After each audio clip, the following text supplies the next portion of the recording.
فضای حکمرانی سطح اولیه و در دسترسش قانونگذاری است. حالا این قانون یا قانون مجلس یا نهادهای دیگر یا میاد تا سطح آیین‌نامه و دستورالعمل و اینها.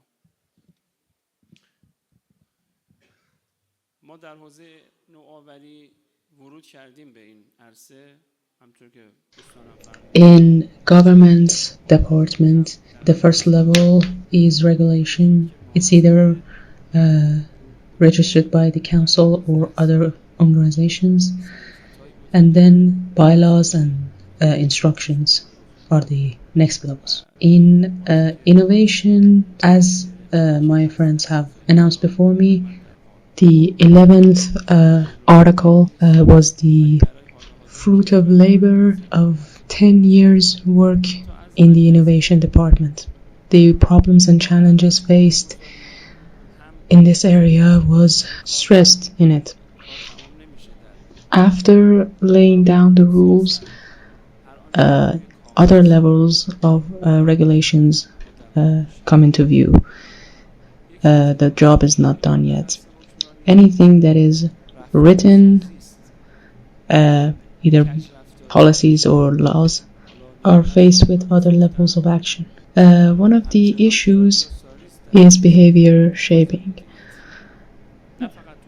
The examples that my friend has mentioned is still being done in manager department all around the country.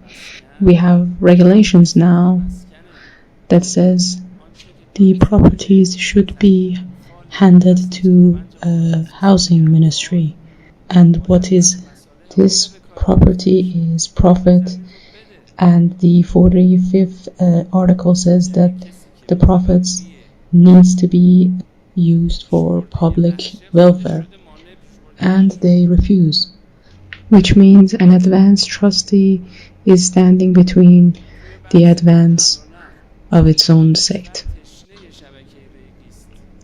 Take rail transport, for instance. The country needs it. The public justice, public welfare, and transit corridors and international economy all depend on it. And this sect is stopping its own advance and expansion. It won't allow private companies with willingness to help play their parts. We have a lot of examples like this. Take currency, for example.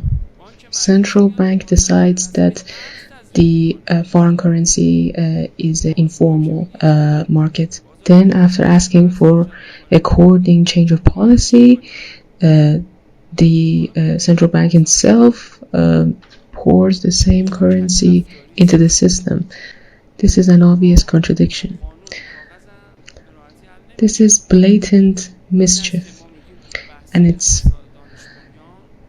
isn't getting fixed with regulations. This is why knowledge-based economy and public justice-oriented economy is a people and public movement, and it has been started for a long time.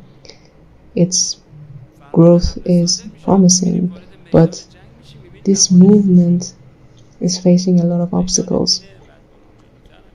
When there's need of action and people start working on it, we realize there's a huge field of obstacles in our way.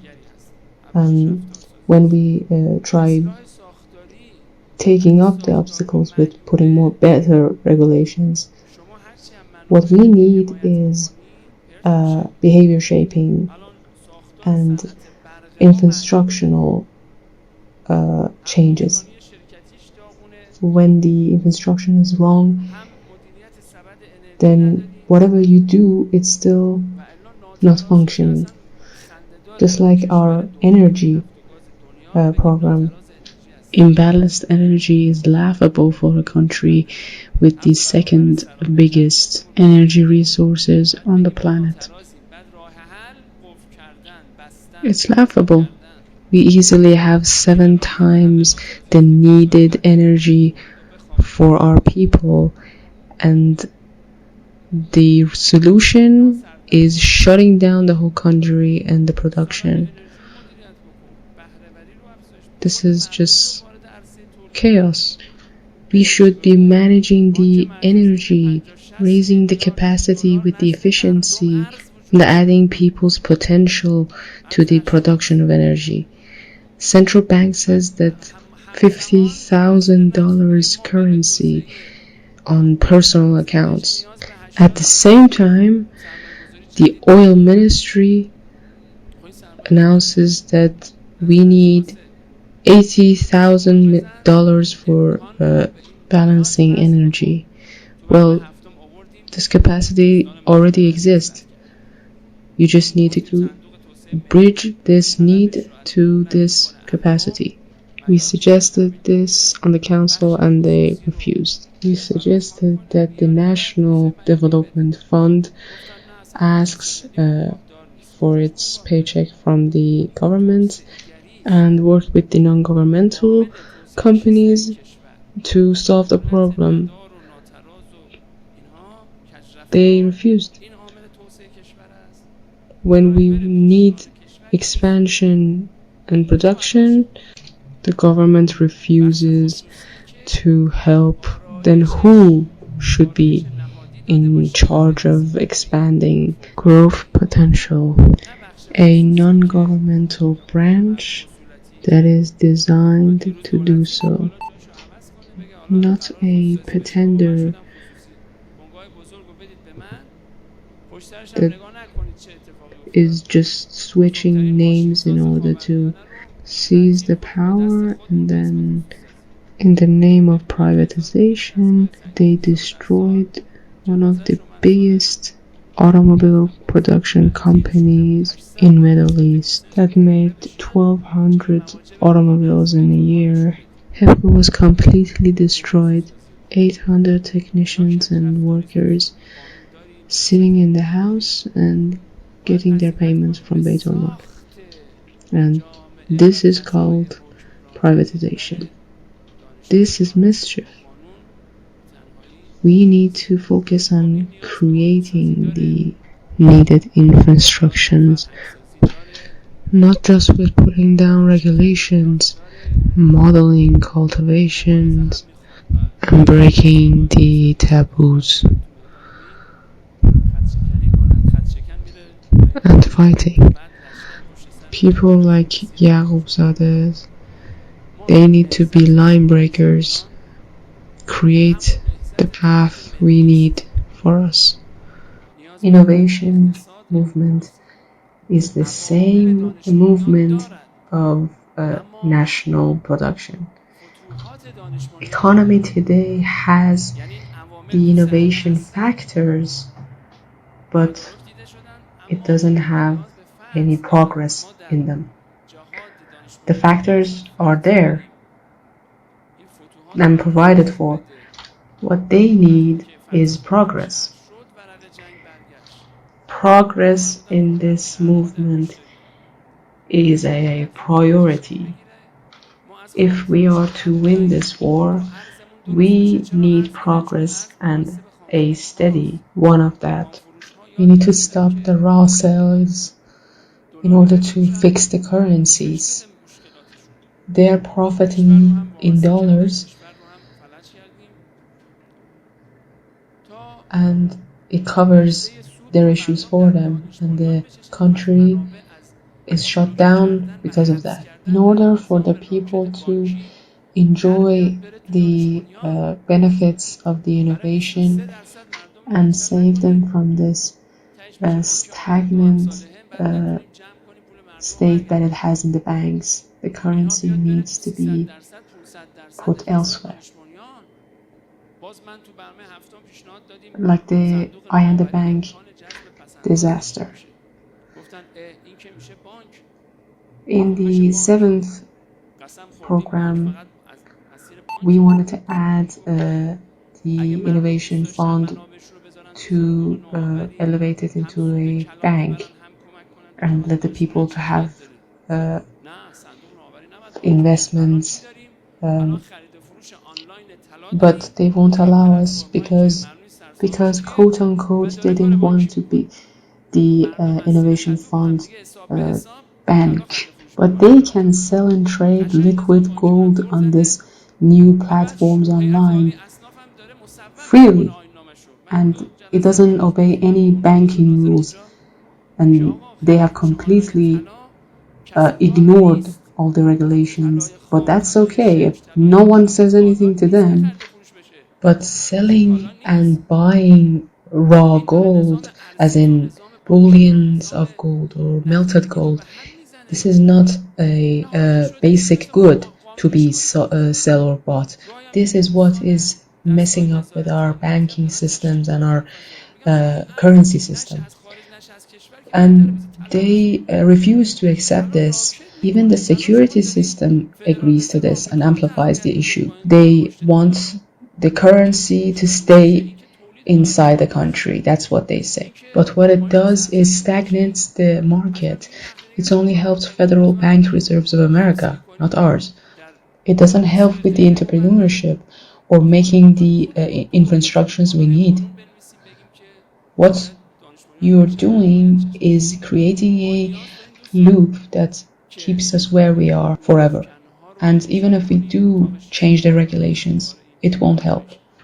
We need to bring all of this to light, and the motto of this year's is also clearance, so we need to confront these mischiefs and at the same time give the best models of entrepreneurship, knowledge-based companies, and create cultivation and pronounce the best models for the rest of the economy to flourish. If it's just written on paper, it won't help us now. In 10 years ago, it might have been an achievement. Now we need a cultural, political, and social movement. The political economy behind all this needs to be disclosed. Raw sales of natural resources has the political economy backing it up in this country. I'm referring to that debate on the television when they asked me to explain raw sales. What do you mean by that term? And I answered that we shouldn't sell oil or charcoal. We should make electricity and sell that.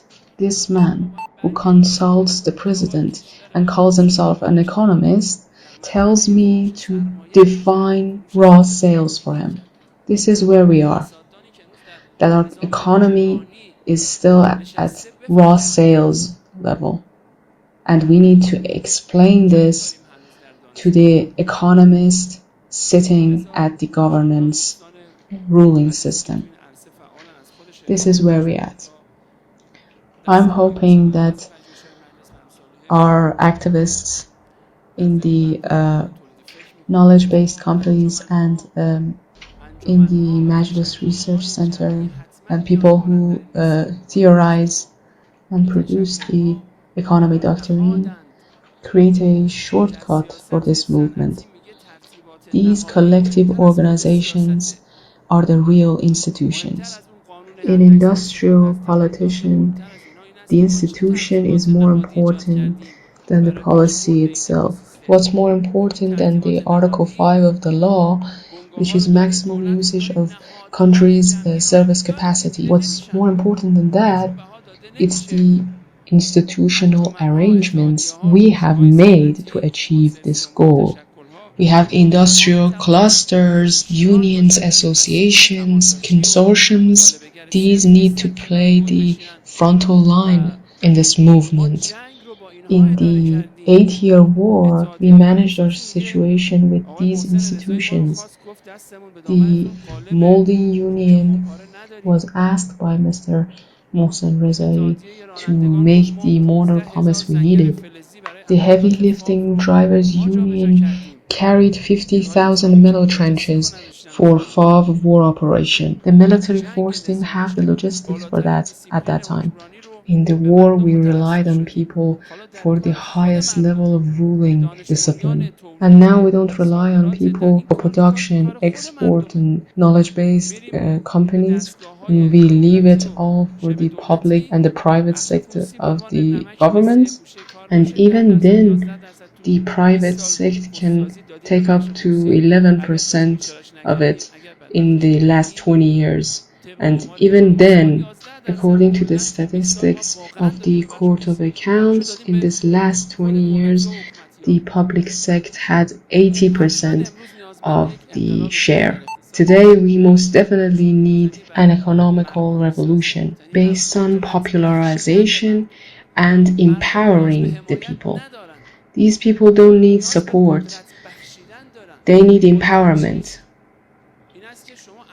The power comes from opening the arenas for their input and participation. We should ask Mr. Yaqubzadeh, what can the government do for him to create 100,000 occupations in this industry?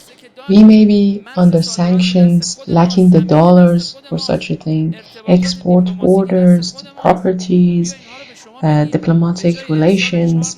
We can provide you with these. Instead of sending 4 young and inexperienced as business consultant abroad, we can give him the market to his associations, unions, and industrial clusters. And anytime you needed a support, we would give our support by giving you our permission. Why does our ministry turn its back on the deals the individual sect is accomplishing? We only ask for permission on paper. The project is nearly finished. They went through the negotiations with the American, and we won't even give permissions on paper. These are our problems. I'm sorry this got long.